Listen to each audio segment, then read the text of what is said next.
Welcome student. Second चॅप्टरमध्ये quadratic equation या चॅप्टरमध्ये पेज नंबर 30 वर आपल्याला एक ऍक्टिव्हिटी दिलेली आहे. ती ऍक्टिव्हिटी आपण इथे सॉल्व्ह करूया.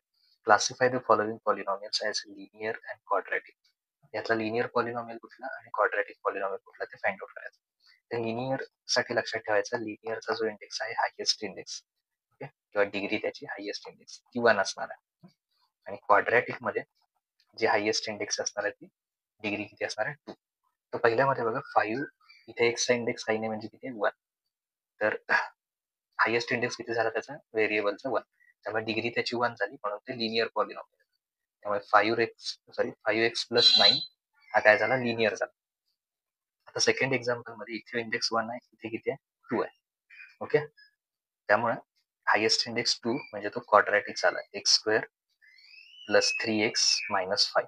ओके, तसं इथं हायेस्ट इथे 1 आहे, इथे हायेस्ट इंडेक्स किती आहे 2 आहे. त्यामुळे याच्यासाठी हायेस्ट इंडेक्स 2 म्हणजे क्वाड्रॅटिक झाला तो किती येणार तो इथे 3x² मायनस 5x. ओके, आणि लास्ट 5x² याचा सुद्धा हायेस्ट इंडेक्स 2 आहे त्यामुळे तो इथे येणार 5x².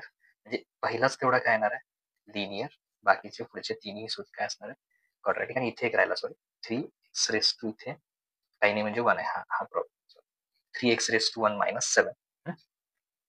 तर त्याचा इंडेक्स 1 असल्यामुळे तो कुठल्या याच्यात येणार इथे येणार 3x⁻1 म्हणजे 3x मायनस 7.